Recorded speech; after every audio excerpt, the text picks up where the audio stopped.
If you do enjoy Greek mythology with a touch of romance, then you're going to love today's book. Hello everyone, welcome back to my channel. My name is Mehek. I hope you guys are all fine, and like always, I also hope that you guys are reading. Back with the book of the week, but before that, apologies. I know my reviews these days are a little delayed, but that's because, I have shifted cities and it's just everything very chaotic right now, and I have to keep switching back from Mumbai to Ahmedabad, so it's a little crazy, but I hope that I can go back to one review every week. So talking about today's book, now it is The Song of Achilles by Madeline Miller. Now, this is not my first book. I have read Madeline Miller's previous book, Circa, and if you're someone who enjoys Greek mythology, you will absolutely love her books. I just love the environment she creates, keeping the Greek mythology as the backdrop and the touch of drama and fantasy and romance she adds to it. Now, this book, The Song of Achilles, is set in ancient Greece, and it starts with the childhood of this boy called Patroclus. Now, he is someone who is the son of a king. He's described as awkward and sensitive, and he's also bullied by his father constantly for not being man enough, for not being manly enough. And sadly, there is one tragic incident in which, Patroclus ends up killing a boy, and because of this, he is exiled. He's exiled to this kingdom of Thetis. So he's basically 10 and he's declared an orphan. His father could be, he's really happy because, since he was not man enough, he was really ashamed of his son.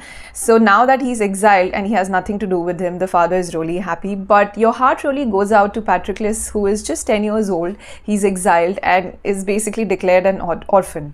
Now, switch to the kingdom of Thetis, where Patroclus comes. This is where he meets Achilles. Now, Achilles is our golden warrior. He's the son of the king there, and also the son of the sea goddess.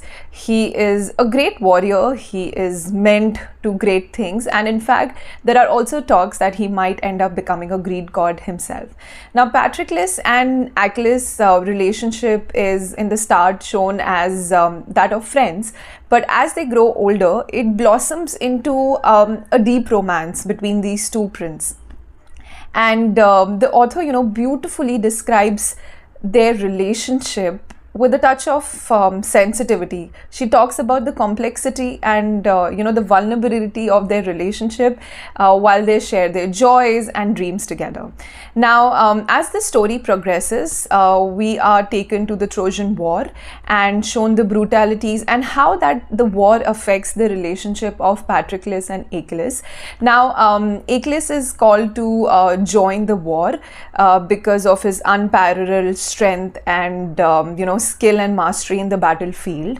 However, there's also a prophecy that if Achilles joins this war, he's going to die young. Now, obviously, reluctant at first, that he's going to die and he has to go away from Patroclus, Achilles decides not to go to the war. However, he is also a prince and a great one at the end of the day. So he's really driven by the glory and honor, and finally he decides to join this war.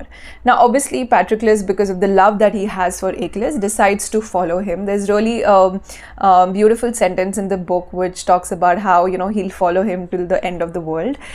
So he keeps his promise and he follows Achilles to the war. Now, at the war, through Patroclus' eyes, we see the chaos and the brutality of the war. Patroclus basically serves as a healer and a warrior, and he basically tries to protect Achilles whenever there are dangers around him, and is basically, that warmth or a shoulder to lean on during the war for Achilles. Now, the sad thing is that their love is really tested with the external forces and internal conflicts when, Achilles is trying to grapple with the fate that he's going to die young, and the pride that he carries, which is, as you read in the book, is a little toxic. Now, a tragic chain of events, leads to devastating consequences both for Patroclus and Achilles during the Trojan War. Obviously, I'm not going to reveal what those events look like and what the ending is, but I have to tell you that the ending is, or the book concludes in a very heart-wrenching end and conclusion, and it explores the theme of love, loss, sacrifice, the cost of glory amidst the backdrop of war. The author also talks about, or rather shows that how your personal relationships can be both a source of strength and vulnerability, especially during these situations like wars.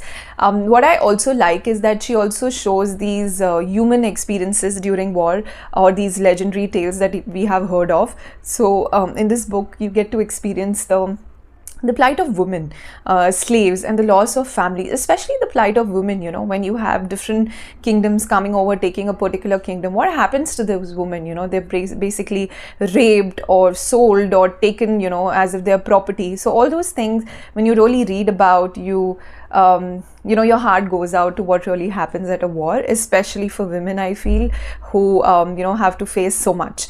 And yeah, so this is basically what the plot of the book is.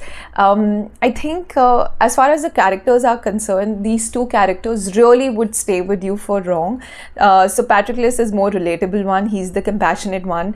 Achilles is someone who embodies heroism and tragic pride. Why tragic pride? When you read the book, you will realize it. So all in all, I feel if you are someone who is a fan of mythology, like Greek mythology, you're a fan of romance, you are a fan of character-driven plots, then this is the book for you. Trust me, you won't be able to keep this book down, and towards the end, you will shed a tear. You will feel emotional.